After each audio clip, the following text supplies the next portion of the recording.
예, 후보자님. 네.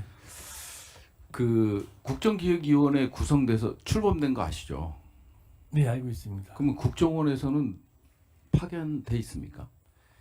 그 제가 어제 보고받기로는 어제 국정원에 연락이 왔고 그쪽 국정기획위원회에서도 국정원으로 연락하는 게 너무 어려웠다는 얘기를 들었는데 그래서 어제 다시 파견과 그다음에 보고를 다 지시해 놨습니다. 아니 출범 전에 그래도 국정원 분야도 뭐 개혁 분야가 있을 거고 뭐 제도 개선 분야도 있을 거고 그렇지 않습니까? 근데 두 번이나 리젝을 당했어요. 전문위원을 파견 전문위원을 추천했다가 두 번이나 리젝 당한 걸로 알고 있거든요. 그건 저는 전혀 보고받지 못해서 들어가서 확인해 보겠습니다. 예, 그래서 국정원이 아예 빠져 있다라는 게 저는 이해가 안 되거든요. 그 점 좀 살펴주시길 바라겠습니다. 네. 예. 좀 가벼운 질문 하나 드릴게요. 그 트럼프 대통령 이름 딴 와인 있는 거 아십니까? 트럼프 와인 들어보셨어요? 못 들어봤습니다. 거기 그럼 오너가 누굴 것 같아요? 뭐 트럼프 아니겠습니까? 트럼프 대통령. 그러니까 이제 이게 정보 분석의 중요성이잖아요. 네. 트럼프는 술을 마시지 못합니다. 그죠? 뭐 그래도 뭐 그 네. 술 회사는 운영할 수 있겠죠. 사업적으로. 네. 네. 제가 왜 이 말씀을 드리냐면요. 트럼프 대통령과 관련돼서 개인 성향을 가지고 미국의 어떤 국가 행위를 분석하지는 않잖아요. 그죠? 네. 뭐 하나의 변수가 될 수는 있지만 그만큼 정보가 요즘은 정말 복잡해졌다. 그죠? 이 트럼프가 트럼프 와이너리를 매입하면서 하버드 부동산 사례 연구에 나올 정도로 상당히 이 와인 하나를 가지고 정보가 상당히 많거든요. 그래서 그런 점에 있어서 그 국정원의 역할, 그 다음에 정보의 중요성 이런 것들을 좀 상기시켜 드리고 싶어서 좀 말씀을 드렸고요. 정보의 정치화라는 용어를 아시죠? 정보의 네. 정치화. 뭐 아무래도 학자 오래 하셨으니까 결국은 정보의 정치화는 리더십의 의도, 인식에 맞춰서 정보가 왜곡돼서 생산되는 거죠. 맞죠? 네, 그렇습니다. 그러다 보면 그 국정원의 주요 임무는 뭐 국가 안보를 보장하는 것도 있지만 전쟁 예방도 정말 크잖아요. 예? 네. 근데 이 뭐 박근혜 때 우리는 뭐 교훈이 있습니다. 뭐 이명박 정부 때 예를 들어서 북한 붕괴론부터 시작해서 박근혜 정부 때 뭐 통일 대박 뭐 이런 것들 해서 대통령이 이런 워딩을 던져 놓으니까 국정원에서 이제 그거에 맞는 정보를 분석하다 보니까 남북 관계도 어그러지고 막 그런 사례들이 있었잖아요. 네. 알고 계시죠? 예, 알고 있습니다. 그러면 뭐 이재명 정부이긴 하지만 이재명 대통령의 인식에 따라서 정보가 생산된다면 결국은 국가 안보를 훼손하겠죠. 그렇지 않겠습니까? 예, 그렇습니다. 그래서 중심을 잘 잡으실 그런 자세는 돼 있으신가 좀 여쭈고 예, 싶은데요. 존경하는 부승찬 의원님 질의에 답변 드리겠습니다.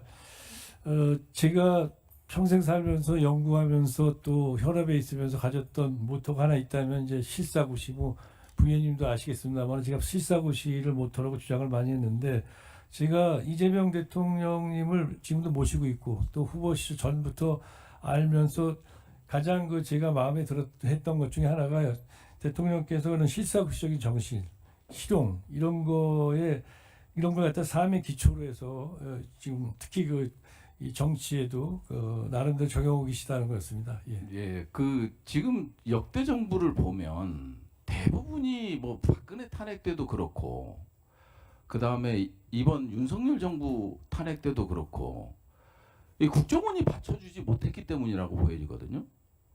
제가 이제 북한 평양 무인기 얘기를 잠깐 해볼게요. 분명 국정원에서 보고서가 작성됐을 거예요. 그렇죠? 그거는 예 그렇게 아니, 이해하시기 어려울 것 같습니다. 예. 질의 답변서에 보니까 대한민국 것이 아니라고 볼 수 없다? 뭐 이런 표현, 애매모호한 표현으로 와 있던데 평양 무인기와 관련돼서 아니 평양의 무인기가 추락이 되고 그리고 날짜가 공개가 되고 그렇죠? 그리고 국방부 훈령을 위반하고 군영법을 위반하고 그다음에 형법을 위반해서 북한에 무인기를 보냈단 말이에요. 그러면 국정원에서 이거와 관련된 분석 보고서가 없다라는 건 이해가 안 될 것 같은데요. 그 정도로 예, 국정원이 허술합니까? 비공개 회의에서 답변 드리겠습니다. 말씀해 주실 거예요? 정말 해 주실 거예요? 비공개 회의에서 네. 답변 드리겠습니다. 예. 그러면 일단 비공개 회의에서 그 답변을 한번 들어보도록 하겠는데요. 정말 모든 법과 절차를 위반해서 북한의 공격을 유도하기 위해서 평양에 무인기를 침투시켰거든요. 그런 점에 대해서가 과연 국정원은 그때 당시 어떤 역할을 했는지 저는 정말 궁금해요. 평양 방송에서도 조선중앙통신에서도 다 나왔고 그때 과연 국정원은 어떤 보고서를 만들어서 리더에게 대통령에게 보고를 했는지 이게 좀 궁금하고요.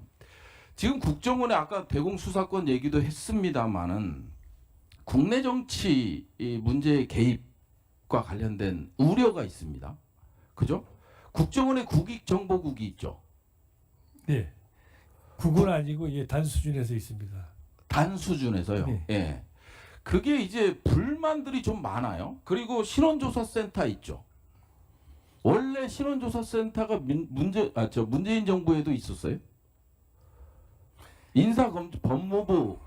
법무부랑 이제 인사검증을 하는데 그 인사 개입으로 비춰질 수 있는 그런 것들을 아예 없앴는데 다시 윤석열 정부에서 복원된 게 국익정보단하고 저는 신원조사센터로 알고 있거든요. 그 점에 대해서도 비공개 시간에 보고드리겠습니다. 그래요. 이제 복합적으로 하다 보니까 지금 우리 그 안보라는 것이 정보라는 것이 결국은 복합적이잖아요. 네.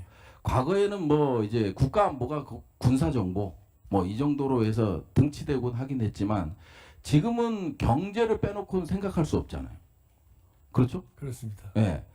알래스카 LNG 그 가스관과 관련돼서도 마찬가지고 그 다음에 한일 대륙붕 개발협정 이제 3년 후에 만료되는 걸로 알고 있는데 이것도 그렇고 지금 이란 이스라엘 전쟁과 관련해서 상당히 밀접한 관계가 있잖아요. 네.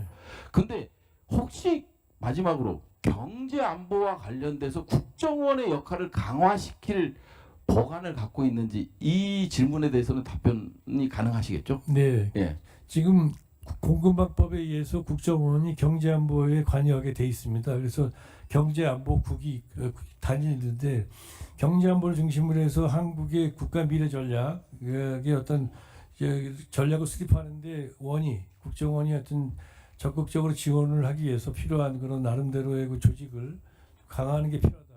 그렇게 생각하고 있습니다. 네, 부선장님 수고.